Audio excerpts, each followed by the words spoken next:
Student, क्या आप JEE mains में अपना रैंक बढ़ाना चाहते हैं? क्या आप जनवरी में जो आपने एग्जाम दिया था उसमें आपकी परसेंटाइल कम आई है? और अगर कम आई है तो अपने दिल से पूछो, क्या आपने स्टैटिस्टिक्स का प्रॉब्लम उसमें अटेम्प्ट किया था? अगर स्टैटिस्टिक्स का प्रॉब्लम आपने अटेम्प्ट नहीं किया था तो ये लेक्चर आपके लिए बहुत इंपॉर्टेंट होने वाला है। आज मैं इस क्लास में स्टैटिस्टिक्स आपको बताने जा रहा हूं और सिर्फ वही चीज मैं डिस्कस करने वाला हूं जो आपके जेईई मेंस में स्कोर करने के लिए जरूरत है। स्टैटिस्टिक्स में बाकी चीजें मैं नहीं करूंगा। उम्मीद है आप इसका फायदा उठाएंगे और इस वीडियो को लास्ट तक देखेंगे। अब हम लोग बात करते हैं कि स्टैटिस्टिक्स है क्या। इंट्रोडक्शन में आपको बताना तो पड़ेगा मुझे कि स्टैटिस्टिक्स है क्या। स्टैटिस्टिक्स हमारे पास बहुत सारे डाटा होते हैं, बहुत सारे डाटा का कलेक्शन करते हैं हम लोग और उस डाटे को एनालाइज करके हम लोग ये चीज फाइंड आउट करते हैं कि भाई सबसे पहला काम स्टैटिस्टिक्स में हमें दो चीजें सीखनी है, डाटा को कलेक्ट करना और उसको ऑर्गेनाइज करना। डाटा को क्या करेंगे, आपने कलेक्ट करते हैं। डाटा का मतलब है इंफॉर्मेशन, वो किसी भी तरह का हो सकता है। जैसे फॉर एग्जांपल मैं लेके चलता हूं कि क्रिकेट के अंदर अगर हम किसी भी बैट्समैन के स्कोर अगर हम लोग देखते हैं तो वो भी एक इंफॉर्मेशन है। वो उस बैट्समैन के बारे में ये बताता है कि उसने कितने रन्स बनाए। उस इंफॉर्मेशन का हमने कलेक्शन किया, उस इंफॉर्मेशन को हम लोग ऑर्गेनाइज करते हैं जो हमारे हर एक अगले मैच के बाद हमें दिखता है कि इस बंदे ने कितने रन बनाया है कि नहीं। तो उसको हम लोग ऑर्गेनाइज करके फिर उस डाटा को अंडरस्टैंड करने के लिए उसमें देखो आप एवरेज दिखता है, स्ट्राइक रेट दिखती है। बात समझ में आ रही बात? तो ये एवरेज हुआ, स्ट्राइक रेट हुआ, तो उस डाटा के अंदर हम अंडरस्टैंड करने की कोशिश करते हैं कि वो बैट्समैन कितनी अच्छी बैटिंग करता है ना। तो ये चीजें हमें ध्यान में रखनी है और उसके बाद उस पहले डाटा को ऑर्गेनाइज करेंगे, अंडरस्टैंड करेंगे और उसके बाद एक इंफॉर्म्ड डिसीजन हम लोग अपनी बनाएंगे, मेक इंफॉर्म्ड डिसीजन। तो ये जो सारा प्रोसेस है वो किसके अंदर आता है? स्टैटिस्टिक्स के अंदर आता है। बात समझ में आ गई? तो मैं अब इसमें ज्यादा बातें नहीं करते जा रहा हूं, ये बहुत आसान बातें हैं, आप लोग समझ ही रहे होंगे ना। अब डाटा जो होती है वो कितने प्रकार की होती है? उसमें हमारे पास दो प्रकार होते हैं, ग्रुप्ड डाटा और अनग्रुप्ड डाटा। अनग्रुप्ड डाटा के अंदर राव डाटा और डिस्क्रीट फ्रीक्वेंसी डाटा आती है। राव डाटा क्या होती है वो अभी मैं चर्चा करूंगा। डिस्क्रीट फ्रीक्वेंसी क्या होती है वो मैं आपको बताने जा रहा हूं कि क्या होती है। लेकिन सबसे पहले मैं ये आपको यहां बताऊंगा कि इस डाटा में जो ग्रुप्ड डाटा है, अनग्रुप्ड डाटा है, ये पूरा का पूरा 11th क्लास में ये सारी चीजें हमें पढ़नी है। लेकिन ये ग्रुप्ड डाटा से रिलेटेड सवाल जेईई मेंस में ना के बराबर पूछे जाते हैं। अभी किस पे कॉन्सेंट्रेट करूंगा? मैं सिर्फ और सिर्फ कॉन्सेंट्रेट करूंगा अनग्रुप्ड डाटा में। और अनग्रुप्ड डाटा में raw data and discrete frequency data, इन दो चीजों पे कॉन्सेंट्रेट करने जा रहा हूं। राव डाटा है क्या? सबसे पहले अगर डाटा सपोज कीजिए राव डाटा हमारे पास है क्या? मेरे पास टोटल नंबर ऑफ 10 स्टूडेंट्स है ना, और मुझे ये देखना है कि उनका वेट कितना है। तो मैंने उनका वेट कैलकुलेशन करना स्टार्ट कर दिया और सिंपली लिखा first student 48 kg, second student 50 kg, third student 51, fourth one is 51, fifth one is 52, sixth one is 52.5, seventh is 53 kg, 8 is also 53, 9th is 53 kg and 55 kg is the weight of 10th student। तो ये जो हमारे पास data है इसको हम लोग कहते हैं राव डाटा, क्योंकि इस डाटा में हमने कुछ नहीं किया है, हमने वेट लिया और उसको विदाउट ऑर्गेनाइजिंग हमने इसको ये लिख दिया कि राव डाटा है। क्लियर? तो दिस इज अनग्रुप्ड डाटा है और इसको हम लोग कहते हैं Rao data. Second one is हमारे पास आता है डिस्क्रीट फ्रीक्वेंसी। तो डिस्क्रीट फ्रीक्वेंसी में डिस्क्रीट फ्रीक्वेंसी टेबल। अब अगर सपोज कीजिए कि ये हमने 10 स्टूडेंट्स का नहीं लेकर के हमने 100 स्टूडेंट्स का लिया है ना। तो 100 स्टूडेंट्स का अगर इंफॉर्मेशन है मेरे पास कि 100 स्टूडेंट्स, तो उसको इस तरीके से लिखना आसान काम नहीं होगा राव डाटा में। तो इसके लिए हम लोग क्या करते हैं, एक टेबल बना लेते हैं। अमूमन उसका एक रेंज होता है कि सबसे कम वेट 48 kg होगा, सेकंड 49 है, फिर थर्ड है 50, फिर 51, 52, 53, 54 एंड 55, ये हमारे पास वेट है।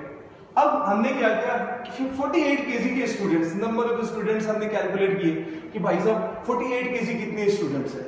मैंने देखा कि 15 स्टूडेंट्स 48 केजी है। 49 केजी देखा 5 स्टूडेंट्स हैं। तो ये हमारे पास this is known as the frequency, और ये कहलाता है डिस्क्रीट फ्रीक्वेंसी टेबल कि ये 5 केजी है। 50 वाले को देखा मैंने, ये 9 है। 51 को मैंने कैलकुलेट किया, this is 11, this one is 12, this one is 8, है ना, ठीक है।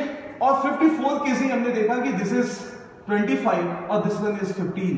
तो टोटल नंबर ऑफ डाटा हमारे पास कितने आ गए, ये जो टेबल हम बना दें कि 48 kg weight in kg, number of students, number of students.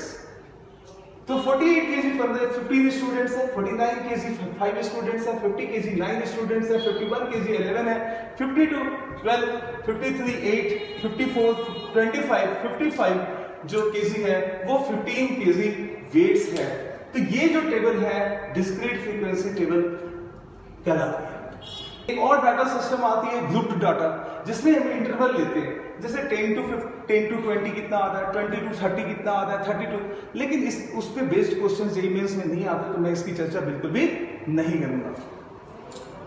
Next आगे बात करेंगे हम लोग यहाँ पे measure of central tendency, measure of central tendency. Measure of central tendency में सबसे पहले बात आती है मीन, है ना। सेकंड हमें देखना है ध्यान से मीन, मीडियन, और तीसरा जो है वो हमें बताएगा कि मोड, कि मोड क्या है।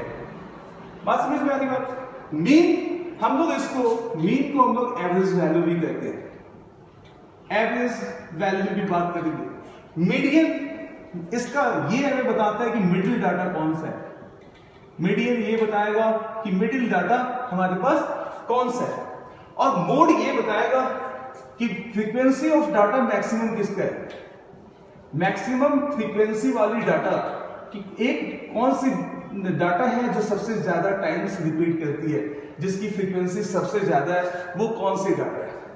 अब सबका एक अलग अलग हमारे पास यूज होता है।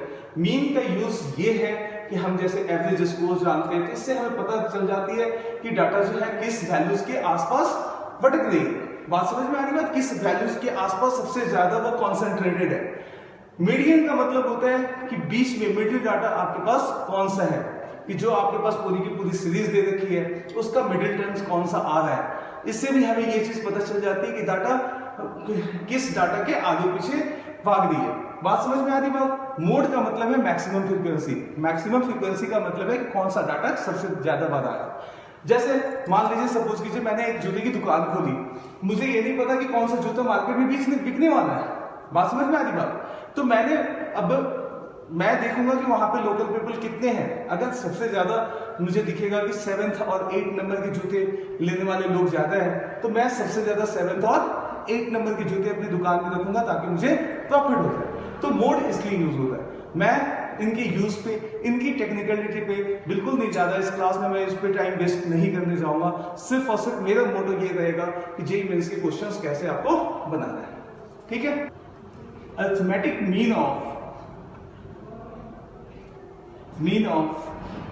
राव डाटा।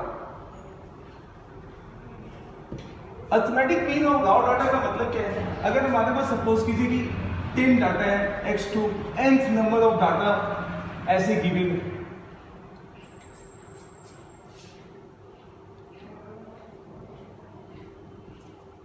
n डाटा हमारे पास गिवन है, तो अरिथमेटिक मीन ऑफ इनका राव डाटा, एवरेज वैल्यूज इनकी क्या होगी, sum of the data.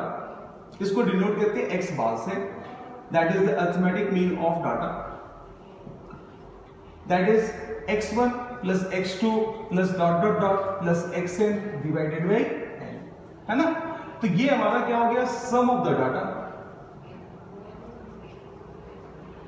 Divided by total number of data, total number of data. Clear. तो ये हमारा arithmetic mean of raw data है, मतलब सम of the data divided by total number of data. अगर मुझे यहाँ पे ध्यान से देखेंगे, दिस इंप्लाइज दैट अगर मुझे सम ऑफ डाटा निकालना है और n गिवन है और मीडियन गिवन है, तो मैं लिख सकता हूं mean into n is equal to sum of the data. तो ये दो बहुत ही इंपॉर्टेंट फॉर्मूलाज हैं, इनको हमें ध्यान में रखने की जरूरत है। नेक्स्ट टॉपिक हमारे पास है arithmetic mean of discrete frequency distribution. अब मैंने यहाँ पे कहा था कि आपके सामने में ये गिवन होगा कौन कौन सी डाटा है और उसकी फ्रीक्वेंसी गिवन होगी। फ्रीक्वेंसी को हम fi से डिनोट करते हैं xi से, कि मेरे पास डाटा है x1, नेक्स्ट डाटा है x2, this one is x3 and dot dot dot last one is xn। fi की फ्रीक्वेंसी है f1, x2 कितनी बार आ रहा है डाटा के अंदर, f2 टाइम्स आ रहा है, x3 कितनी बार आ रहा है, f3 टाइम्स आ रहा है, xn कितनी बार आ रहा है, fn टाइम्स आ रहा है। फ्रीक्वेंसी का मतलब है अगर x1 यहाँ पे अगर 2 होता तो x1 2 बार आएगा, x2 अगर यहाँ पे 10 होता तो x2 कितनी बार आएगा, 10 टाइम्स आएगा। तो हम लोग इस तरह के डाटा जहां पर रिपीटेशन बहुत ज्यादा होती है तो हम लोग इस टेबल का यूज करते हैं और इसको कहते हैं डिस्क्रीट फ्रीक्वेंसी डिस्ट्रीब्यूशन। और इसमें भी मीन के लिए कुछ नहीं है, अगर ये सपोज कीजिए 2 टाइम्स आ रहा है तो x1 को 2 बार ऐड करने से अच्छा है कि x1 को हम 2 बार मल्टीप्लाई कर दें, बात बराबर आ जाएगी। x2 अगर 10 टाइम्स आ रहा है तो x2 plus x2 plus x2 10 times करने से अच्छा है कि 10 से मल्टीप्लाई कर दे तो 10 इंटू x2 हो जाएगी, दैट इज समेशन निकल जाएगी। तो इसलिए हमारे पास यहाँ पे फ्रीक्वेंसी के लिए क्या हो जाएगी, xi fi सिग्मा, fi को xi से मल्टीप्लाई कर दिया divided by total numbers of sigma fi, मतलब टोटल नंबर ऑफ टर्म्स कितने हो जाएंगे। अगर हम लोग यहाँ पे सिग्मा fi की बात करें तो दिस इज इक्वल टू क्या कहलाएगा, नंबर ऑफ टर्म्स। बात समझ में आ रही बात, तो xi fi divided by sigma fi, इसका मतलब हो गया कि total sum of the data divided by total number of data. ठीक है ना, कि ये डाटा 2 बार आ रहा है, ये डाटा 10 बार आ रहा है, ये डाटा 20 बार आ रहा है, तो टोटल नंबर ऑफ डाटा कितनी हो जाएगी, 20, 10 और 2। बात समझ में आ रही बात, तो ये चीज हमें ध्यान में रखनी है। तो इसका मतलब ये हुआ x1 into x1 f1 times, तो इसका समेशन क्या होगा, x1 इंटू f1। ये f2 टाइम्स आ रहा है तो ये हो गया x2 into f2 plus dot dot dot xn कितनी टाइम्स आ रहा है, fn टाइम्स आ रहा है, तो इसको हमने मल्टीप्लाई किया, ऐड किया और जितने भी नंबर्स ऑफ डाटा है तो sigma fi is equal to क्या हो जाएगा, n, that's mean sum of the data divided by total number of data. Clear, motto मेरा क्लियर था, मुझे सिर्फ सवाल जाना है। तो अब मैं इससे जेईई मेंस के क्वेश्चंस आपको यहाँ पे इस पे बेस्ड, मीन पे बेस्ड जितने भी क्वेश्चंस अभी तक आ चुके हैं वो क्वेश्चंस हम लोग यहाँ पे डिस्कस करेंगे और उसके अलावा भी कुछ क्वेश्चंस डिस्कस करेंगे यहाँ पे। तो चलिए स्टार्ट करते हैं। नेक्स्ट हमारा क्वेश्चन पे आते हैं, ये जेईई मेंस 2002 में क्वेश्चंस बोर्ड पे आपका क्वेश्चंस आ रहा होगा। जेईई मेंस 2002 में ये क्वेश्चन पूछा गया था। Now in a class of 100 students there are 70 boys, total number of students हमारे पास क्या है, 100 स्टूडेंट्स हैं, देयर आर 70 बॉयज। क्लियर, इसमें कितने बॉयज हैं, 70 बॉयज हैं। whose average marks in the subjects are 75, इनका एवरेज मार्क्स आपके पास कितना गिवन है, एवरेज मार्क्स आपके पास गिवन है 75। Clear, if the average of marks of complete class, जो 100 स्टूडेंट्स हैं इनका कंप्लीट क्लास का एवरेज मार्क्स कितना है हमारे पास, ये हमारे पास डाटा गिवन है कि एवरेज मार्क्स हमारे पास कितने हैं, दैट इज कंप्लीट क्लास की 72 एवरेज मार्क्स है। क्लियर, तो average marks of complete class है 72। Then what is the average of the girls, कि एवरेज गर्ल्स का एवरेज कितना होगा, ये चीज हमें आपको जानना है। ठीक है ना, तो गर्ल्स कितने बच जाएंगे, टोटल कितने बॉयज है, 70 बॉयज है, तो गर्ल्स हो गए 30। तो गर्ल्स के लिए एवरेज मार्क्स निकालने के लिए हमें क्या चाहिए, total marks of the girls चाहिए divided by total number of girls चाहिए। तो टोटल नंबर ऑफ गर्ल्स हमारे पास हो गए 30। अब टोटल नंबर ऑफ गर्ल्स के मार्क्स ऑफ द गर्ल्स हम कैसे निकालेंगे, ये चीज सबसे पहले बात करेंगे यहाँ पे। तो अब हमारे पास 70 बॉयज का एवरेज दिया हुआ है, तो टोटल मार्क्स ऑफ बॉयज हम लोग फाइंड आउट कर सकते हैं। तो पहली चीज, total marks of 70 boys is equal to क्या होगा, 70 इंटू एवरेज वैल्यूज, जो मैंने फॉर्मूला बताया था n into average x bar, तो n इंटू एक्स बार, ये कौन सा फॉर्मूला हमने यूज किया, n इंटू एक्स बार का फॉर्मूला यूज कर लिया। इस फॉर्मूले का यूज करके 70 इंटू 75, और 70 इंटू 75 का कैलकुलेशन कितना आ रहा है, 5250 है ना। 70 इंटू 75 इनका कैलकुलेशन आ गया 5250। Clear. Total marks of 100 students भी आप फाइंड आउट कर सकते हो। क्यों? क्योंकि 100 स्टूडेंट्स दे रखे हैं, नंबर ऑफ स्टूडेंट्स गिवन है, उसका एवरेज मार्क्स गिवन है, और इसी फॉर्मूले से 100 इंटू हमने क्या किया 72, दैट इज इक्वल टू 7200, है ना। अब बच गई लड़कियां, 30 लड़कियों की मार्क्स, तो अगर इसमें से ये घटा दें तो हमारे पास टोटल मार्क्स ऑफ 30 गर्ल्स निकल जाएगी। तो total marks of 30 girls is equal to क्या होगा, 720 total marks of 100 students minus 17 boys total marks of 70 boys, that is 5250, 00 10 5 5 11 2 9 और 6 5 1 1950 टोटल मार्क्स हमारे पास मिल चुका है। तो एवरेज मार्क्स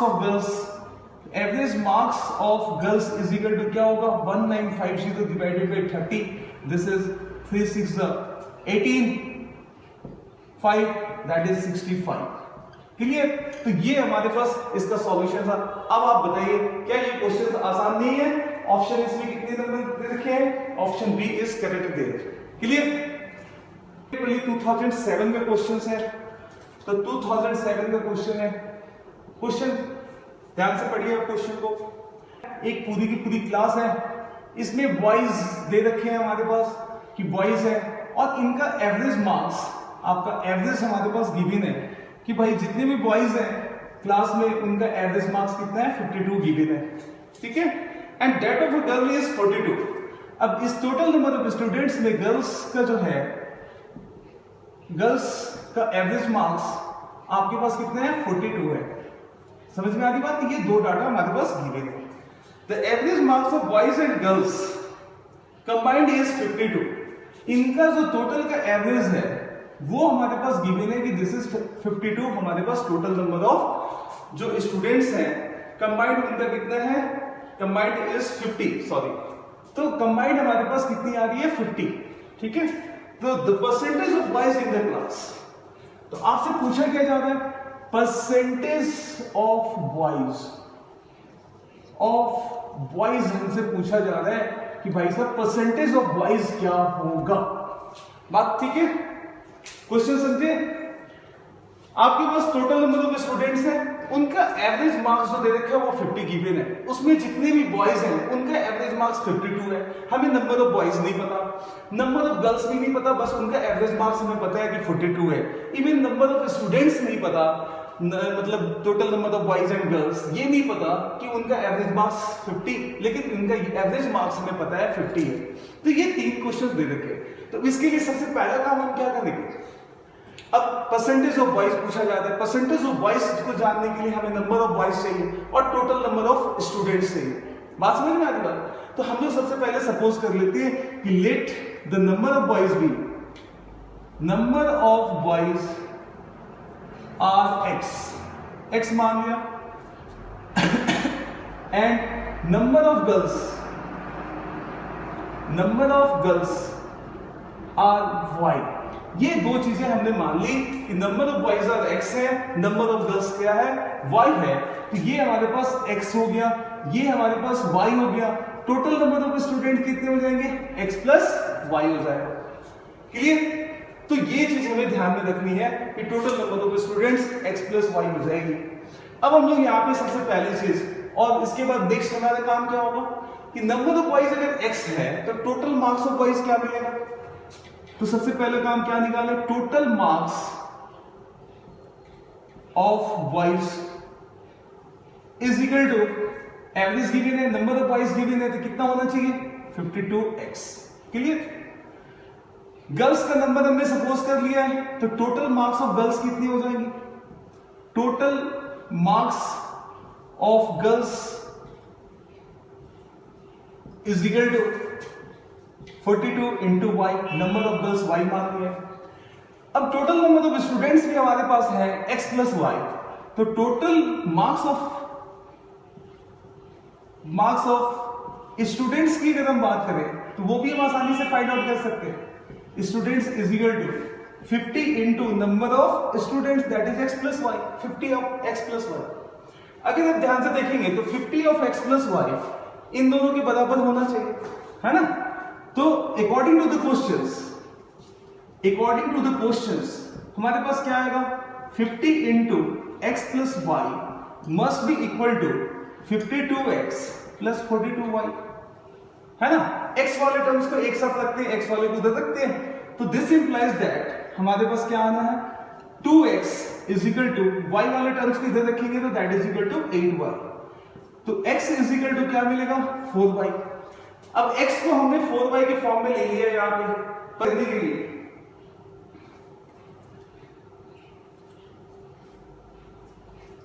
हमें टोटल नंबर ऑफ बॉयज चाहिए और टोटल नंबर ऑफ स्टूडेंट्स चाहिए, तो यहां पे अगर ध्यान से देखें टोटल नंबर ऑफ स्टूडेंट्स कितने होंगे, total number of students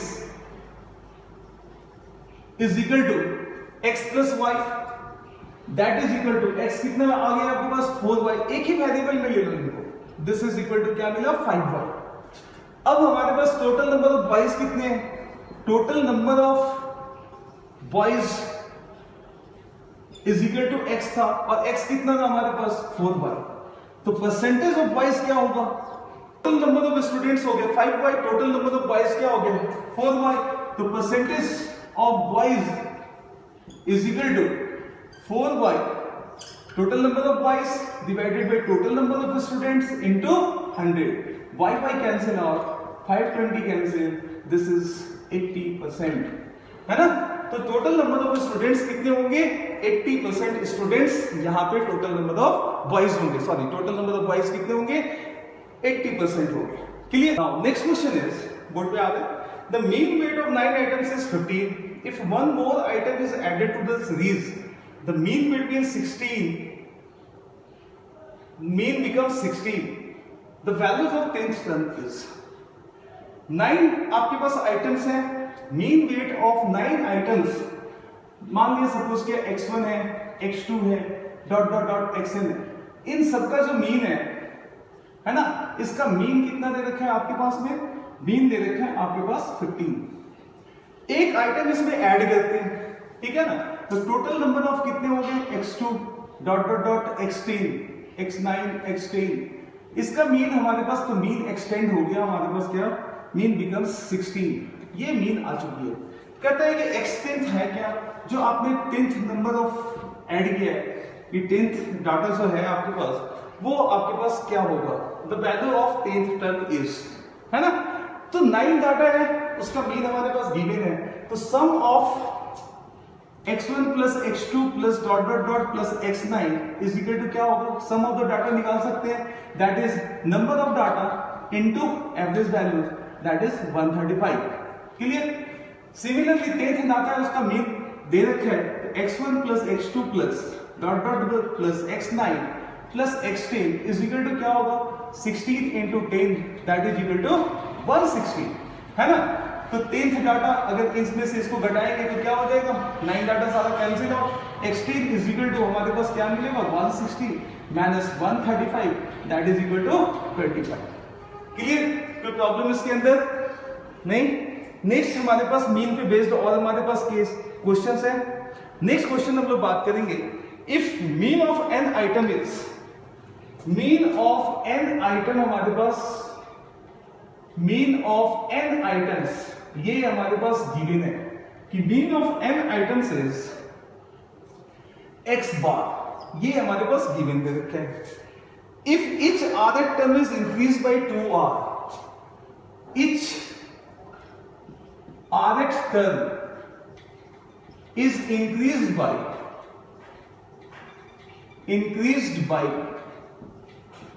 2r, ये हमारे पास इंपॉर्टेंट है कि rth टर्म जो होता है वो इंक्रीज करता है किससे 2r, then new mean will be, then new mean will be, ये क्या होने वाला है न्यू मीन, वो हमें आपको बताना है कि अगर हर एक rth टर्म जो है वो इंक्रीज करेगा बाई 2r, तो न्यू मीन हमारे पास क्या आएगी? क्लियर? अब mean of n items is equal to x bar. तो मीन ऑफ n आइटम्स का मतलब क्या हुआ? मैं सपोज कर लेता हूं कि वो n आइटम्स हमारे पास x1 है, x2 है, डॉट डॉट डॉट xn है। क्लियर? तो मीन का मतलब क्या हुआ? x bar is equal to x1 plus x2 plus dot dot dot plus xn divided by n। इसी को मैं लिख सकता हूं sigma xi I is equal to 1 to n divided by n, है ना? कि sigma xi I is equal to 1 to n divided by n, that is the mean of n items हमारे पास गिवन है। इसका मतलब ये हुआ कि हम इसका समेशन आसानी से निकाल सकते हैं। और समेशन क्या मिलेगा? सिग्मा xi, ये नोटेशन इसलिए ले रहा हूं कि इतना लिखना ना पड़े मुझे। I is equal to 1 to n is equal to क्या हो जाएगी? n इंटू x बार हो जाएगी। तो ये हमारे पास एक रिजल्ट हमने यहां से ले लिया। अब ये कह रहे हैं कि each r terms is increase by 2r। Main इसका मतलब समझना बहुत जरूरी है। r टर्म्स का मतलब हुआ अगर हम r की वैल्यूज 1 रखते हैं तो first term is increase by 2 into 1। तो फर्स्ट टर्म इंक्रीज कितने से करेगा? 2 से करेगा, है ना? तो हम लोग यहां पे ले लिए x1 इंक्रीज बाय, कि इंक्रीज बाय का मतलब क्या हो रहा है?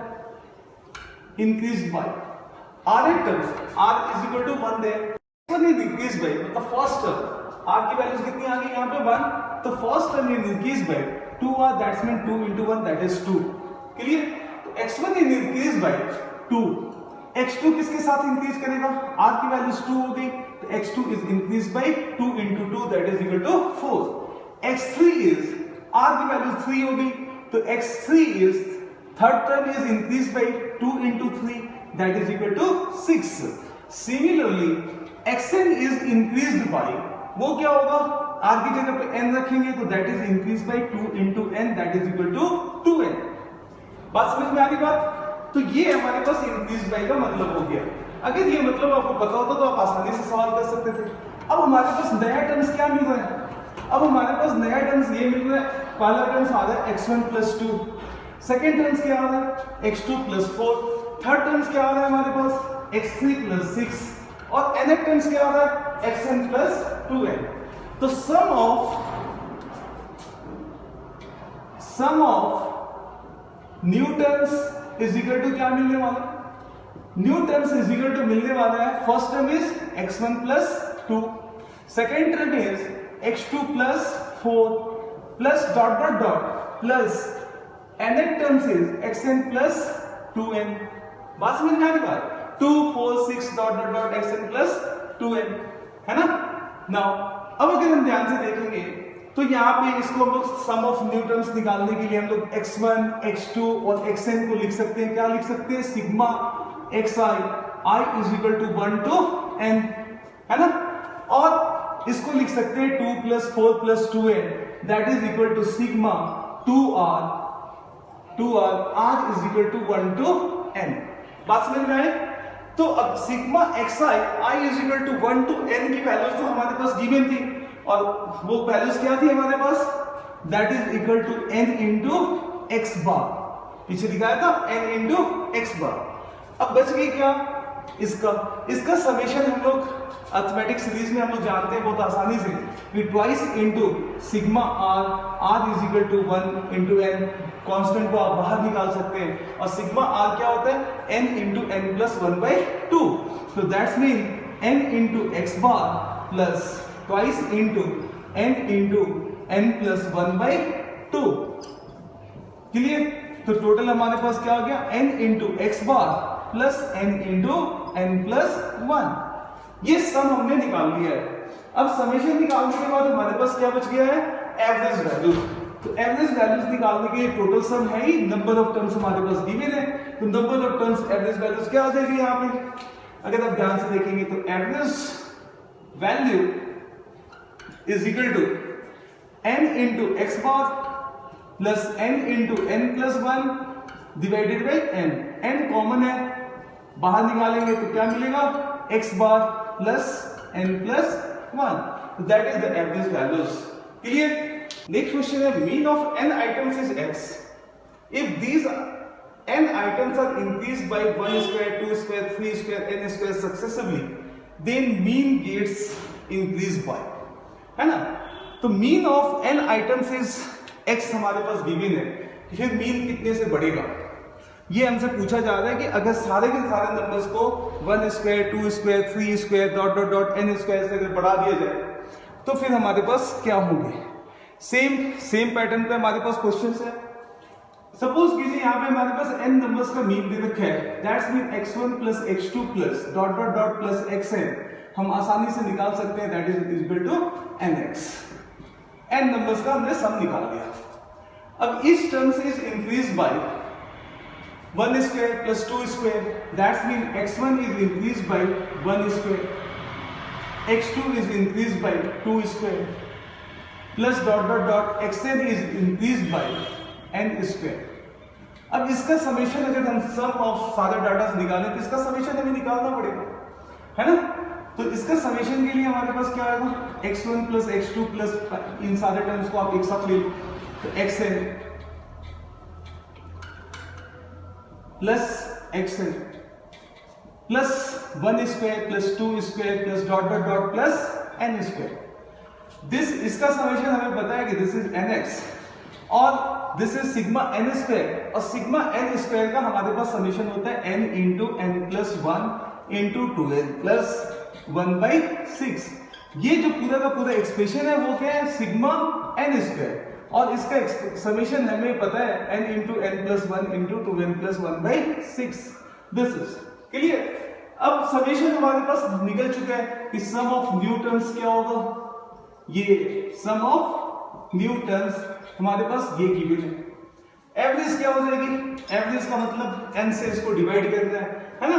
तो average is equal to n से डिवाइड करेंगे, ये कैंसिल आउट, n कॉमन है बाहर निकल जाएगी, तो x plus n plus 1 into 2n plus 1 divided by 6, that is the average values of new average values।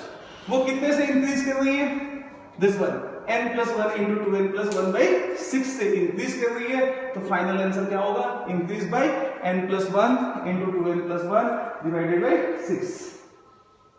Next question में गिवन है the am of 2n plus 1 c0, 2n plus 1 c1, 2n plus 1 c2, dot dot dot 2n plus 1 cn। इसका हमने arithmetic mean निकालना है। बात समझ में आ रही बात? अब बाइनोमियल, यहां आ गया बाइनोमियल कोएफिशिएंट, तो बाइनोमियल का फॉर्मूला आपको याद रखना जरूरी होगा। अगर बाइनोमियल का फॉर्मूलास अगर आपको याद नहीं है तो फिर ये सवाल बनाने में आपको दिक्कत आएगी, ठीक है? तो मैं आपको याद दिला देता हूं कि बाइनोमियल का फॉर्मूला होता क्या है? nc0 plus nc1 plus nc2 plus dot dot dot plus ncn is equal to 2 to the power n। ये एक फॉर्मूला होता है बाइनोमियल का, वो चीज हमें याद रखना है। क्लियर कि nc0 plus nc1 plus nc2 plus dot dot dot plus ncn is equal to 2 to the power n। अब यहां पे जहां से ये n स्टार्ट हुआ तो वहीं पे खत्म हो गया, तो हम 2 to the power n लिख रहे हैं। अगर ये 2n plus 1 से स्टार्ट होता c0, 2n plus 1 c1, अगर यहाँ पे 2n plus 1 होता तो हम डायरेक्टली बता देते कि this is the values is equal to 2 to the power 2n plus 1। Summation हमारे पास निकल जाता है, लेकिन ये है नहीं, है ना? तो यहाँ पे थोड़ी सी बात दिमाग में रखनी पड़ेगी। क्या क्या? एक ऑब्जर्वेशन यहाँ पे बहुत जरूरी है। इस क्वेश्चन के लिए हमें ऑब्जर्वेशन करना बहुत जरूरी है। इनका समेशन, इनका एवरेज निकालने के लिए इनका समेशन चाहिए। इनके समेशन के लिए एकमात्र फॉर्मूला हमारे पास ये है, जहां पे n से n तक जाना चाहिए वो जा नहीं रहा। तो अब क्या होगा?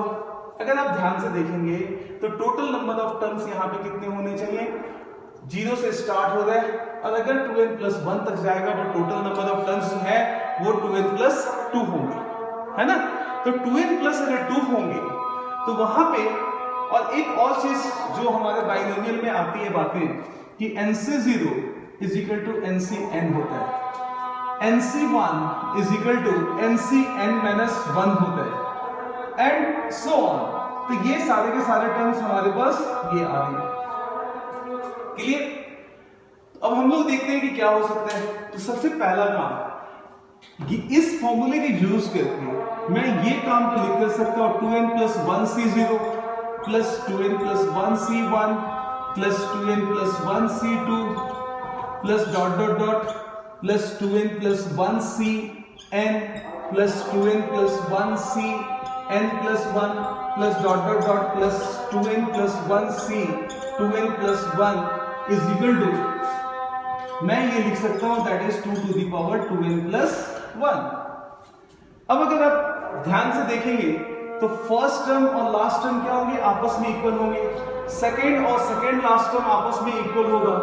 अब अगर हम लोग बात करेंगे यहाँ पे, इसमें टोटल नंबर ऑफ टर्म्स कितना है, 0 से स्टार्ट हो रहा है 2n प्लस 1 तक जा रहा है, total number of terms 2n plus 2 है ना। तो टोटल पेयर्स कितने बनेंगे, n प्लस 1 टाइम्स बनेगा। और इसका मिडिल टर्म्स क्या आएगा, मिडिल टर्म्स आपके पास में यही आना है, n प्लस 1 आएगा और दूसरा 2 मिडिल टर्म्स होंगे, पहला मिडिल टर्म्स n होगा और n प्लस 1। तो अगर आप ध्यान से देखेंगे तो 2n plus 1c0 is equal to 2n plus 1c 2n plus 1, 2n plus 1c1 is equal to 2n plus 1c 2n। Clear. Now last term जो बीच वाला टर्म्स आ रहा है that is 2n plus 1cn is equal to 2n plus 1cn plus 1 आएगा। मतलब यहां से लेके के इधर का सारा टर्म, यहां से लेके यहां के सारे के टर्म्स, इन दोनों का समेशन क्या होगा, इक्वल आएगा। अब यहाँ पे कंफ्यूजन आपके पास हो सकती है, कैसे मुझे पता चला कि ये दोनों मिडिल टर्म्स हैं। बात समझ में आ रही है? अगर आप देखेंगे इस फॉर्मूले को ध्यान से तो इन दोनों का समेशन क्या हो रहा है, 2n प्लस 1 हो रहा है। इन दोनों का समेशन क्या हो रहा है, 2n प्लस 1 हो रहा है। इनका ये कोफिशिएंट और इनका ये कोफिशिएंट का समेशन क्या हो रहा है, 2n प्लस 1 हो रहा है। दैट्स मीन डेफिनेटली ये दोनों क्या होंगे, मिडिल टर्म्स होंगे। ठीक है। तो what is the summation of, यहां से यहां तक का समेशन हमारे पास क्या आएगा, इसका हाफ।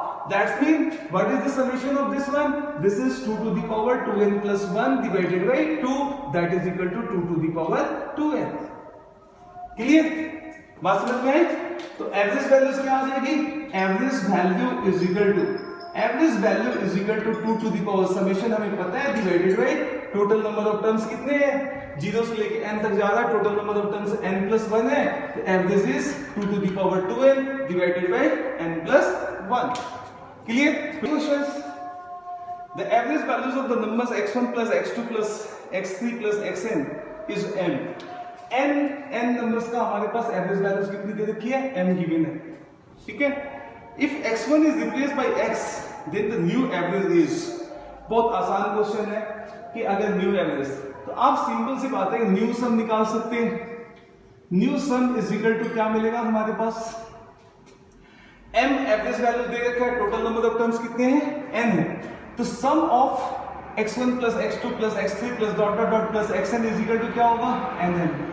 इसमें से आप क्या कर रहे हो, x1 को आप हटा रहे हो और x को ऐड कर रहे हो, तो नया समेशन यही मिलेगा। Total summation of x1 plus x2 plus x3 plus dot dot dot plus xn क्या है, nm होगा, है ना। अब x1 को हटाया तो माइनस किया, x को ऐड किया, this is the new summation. New average is equal to, new average is equal to new sum divided by n। Okay, अब आंसर आप देख लेना ऑप्शन में कौन सा करेक्ट हो रहा है। नेक्स्ट क्वेश्चन दे रखा है, the mean of n item is x bar. तो mean of n item x bar दे रखा है, तो टोटल सम क्या हो जाएंगे, total summation is equal to n into x bar. If each term is successfully increased by 3, 3 square, 3 cube, 3 to the power n. Each term किससे किससे बढ़ रहे हैं, 3, 3 square, 3 cube, dot dot dot plus 3 to the power n से बढ़ रहे हैं, है ना। तो करें then new mean equals, नया मीन क्या होगा, तो नया मीन के लिए नया सम चाहिए, तो नए समेशन में न्यू सम क्या होगा, न्यू सम टोटल सम जो पुराना है वो और इंक्रीज कर रहा है इनसे, तो इनका समेशन that is 3 plus 3 square plus dot dot dot plus 3 to the power n, है ना। ये जीपी में है, इसका समेशन जीपी से निकालेंगे तो n x bar is equal to a is here, a is 3, r क्या है हमारे पास 3, तो r to the power n, total number of terms कितने हैं, n है, तो r to the power n minus 1 divided by 3 minus 1। Clear. Average क्या हो जाएगी, average is equal to this divided by n, that is average values, new average is equal to N x bar by n, that is x bar, plus 3 into 3 to the power n minus 1 divided by, इसको n से divide करेंगे 2n, तो that is the new average of this one. Clear? इतना question मेरे ख्याल से mean के लिए सफिशिएंट है। अगर इसमें से क्वेश्चंस अगर आएंगे तो आपसे बनना चाहिए। देखिए बिल्कुल बेसिक लेवल क्वेश्चंस है। मीन के बाद अब हम लोग स्टार्ट करते हैं मीडियन। मीडियन का मतलब है जो भी डाटा है उसका मिडिल वैल्यू, मैंने पहले ही कहा। अब अगर राव डाटा अगर होगा, है ना, तो राव डाटा में दो तरह के डाटा होंगे। नंबर ऑफ डाटा आपके पास ऑड हो, है ना, तो अगर नंबर ऑफ डाटा अगर ऑड होंगे, जैसे फॉर एग्जांपल 5 डाटा है, 1 2 3 4 5, है ना, तो उसका मिडिल टर्म क्या होगा? Third term. That's mean 5 plus 1 by 2। बात समझ में आ रही बात? तो 5 plus 1 by 2 that is equal to 3, है ना। तो अगर n ऑड हो तो मिडिल टर्म हो जाएगी n प्लस 1 बाई 2 टर्म्स, और मिडिल टर्म की जो वैल्यूज होगी that is the median of that data. Clear?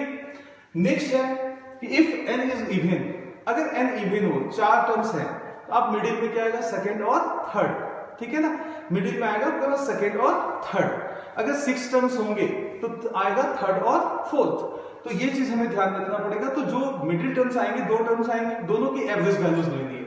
तो इफ n इज इवन, तो value of 1/2 of nth term and n/2 plus 1th term, n/2 terms plus n/2 plus 1th term. ये चीज याद रखनी है कि अगर n इवन हो तो मीडियन क्या होगा। क्लियर? अगर डिस्क्रीट फ्रीक्वेंसी डिस्ट्रीब्यूशन है, मतलब आपके पास वैल्यू दे रखी है x1 और उसकी फ्रीक्वेंसी की मतलब वो 5 बार आ रहा है या 6 बार आ रहा है ना, अगर वो फ्रीक्वेंसी डिस्ट्रीब्यूशन टेबल दिया हुआ है तो उस केस में हम सीधा ना ऑड देखते हैं ना इवन देखते हैं, n/2 प्लस 1th टर्म जो भी होगा वो हम लोग ले लेंगे वहां पे। तो n/2 plus 1th term is the median. Clear? तो ये चीज हमें ध्यान में रखनी है कि मीडियन क्या होगी? n/2 प्लस 1th टर्म होगी। इसके साथ साथ तीसरी चीज है मोड। मोड का जो प्रैक्टिकल यूज होता है कि भाई किसकी फ्रीक्वेंसी सबसे ज्यादा है, कौन सा डाटा कितनी बार आ रहा है। बात समझ में आ रही बात? लेकिन जेईई मेंस में ऑब्जेक्टिव सवाल के लिए वो उस तरह का आपके पास डाटा नहीं देगा, मोड निकालने के लिए नहीं देगा।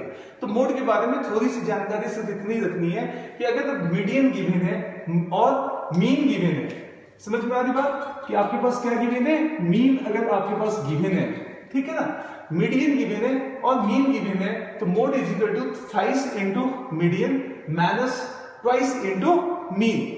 ये एम्पिरिकल फार्मूला है और मोड के लिए आप बस इसका यूज करना सीख लीजिए। That is sufficient for JEE mains examination. मैं थ्योरेटिकल पार्ट सीबीएसई बोर्ड के लिए नहीं बना रहा, ये मैं बना रहा हूँ जेईई मेंस के लिए बना रहा हूँ। तो आप ध्यान रखिए कि मिनिमम हमें कितनी चीजें पढ़नी है, उस पे और किस पे क्वेश्चंस आते हैं उसको ध्यान में रख के ये पूरी की पूरी थ्योरी पार्ट मैंने डिजाइन की है। कि पहला चीज आपको याद रखना है कि डाटा में कौन सा लेना है, या तो रॉ डाटा आपके पास आएगा, उसके लिए हमें मीन मीडियन मोड जानना जरूरी है, या फिर डिस्क्रीट फ्रीक्वेंसी डिस्ट्रीब्यूशन जानना है। बात समझ में आ रही बात? अगर रॉ डाटा है तो वहां सब median mean is equal to होता है sum of n terms divided by total number of terms, और उस केस में मीडियन अगर होगा, अगर n ऑड होगा तो n प्लस 1/2 टर्म्स जो भी होंगी वो मीडियन होगी, और अगर n इज इवन अगर होगा तो n/2 terms plus n/2 terms लेंगे plus n/2 plus 1th term लेंगे, उनकी एवरेज वैल्यूज होगी वो मीडियन कहलाएगी। मीन पता चल गया, मीडियन पता चल गया, तो मोड निकालने के लिए हम लोग एम्पिरिकल फार्मूले का यूज करेंगे 3 into median minus 2 into mean. बस इतना जानना है। अगर डिस्क्रीट फ्रीक्वेंसी डिस्ट्रीब्यूशन होगा तो मीडियन क्या हो जाएगी? n/2 प्लस 1th टर्म होगी, वो आपको ध्यान में रखना है। बस इतनी चीजें ध्यान में रखनी है। अब आगे बढ़ते हैं हम लोग क्वेश्चंस के ऊपर, क्योंकि क्वेश्चंस ज्यादा इंपॉर्टेंट होते हैं थ्योरी पार्ट से। पहला क्वेश्चन दे रखा है median of 2nc 0, 2nc 1, 2nc 2 dot dot dot 2nc n। ये इसका मीडियन आपको फाइंड आउट करनी है। ये जो क्वेश्चंस आपके सामने गिवन है कि इसका मीडियन क्या होगा। सबसे पहला ऑब्जर्वेशन कि हमें नंबर ऑफ टर्म्स देखना है। यहां पे अगर आप ध्यान से देखेंगे तो टोटल नंबर ऑफ टर्म्स जो है, टोटल नंबर ऑफ टर्म्स 0 से स्टार्ट हो रही है, n तक जा रही है, तो टोटल नंबर ऑफ टर्म्स क्या हो जाएंगे? n प्लस 1, ठीक है। और इसके साथ साथ एक चीज यहां पे गिवन है कि n इज इवन। n क्या है आपके पास? इवन गिवन है। बात समझ में आ रही बात क्वेश्चन के अंदर कि n अगर गिवन है तो total number of terms n+1 है, ये क्या हो गया ऑड। बात समझ में आ रही बात। तो ऑड नंबर ऑफ टर्म्स आपके पास गिवन है, तो ऑड नंबर ऑफ टर्म्स में मीडियन के लिए क्या बताया था मैंने मीडियन के लिए बताया था middle terms of the data. तो मिडिल टर्म्स क्या हो जाएगी यहाँ पे, मिडिल टर्म्स सबसे पहला काम करें middle term is equal to n+1 total number of terms this one plus 1 divided by 2 that's mean n/2 plus 1th term, ये आपका मिडिल टर्म होगा। समझ में आ रही बात, n/2 plus 1th term is the middle term. Clear.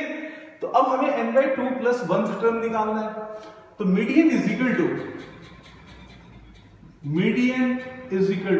अब यहां पे देखिए फर्स्ट टर्म 2nc 0 है, सेकंड टर्म 2nc 1 है, मतलब एक कम, थर्ड टर्म में 2nc 2 आ रहा है, एक कम, तो इसमें n/2 प्लस 1th टर्म में एक कम, क्या मिलेगा हमारे पास 2nc n/2, that is the median. ये चीज हमें ध्यान रखनी है। क्लियर। अब हम लोग नेक्स्ट क्वेश्चन पे जाएंगे।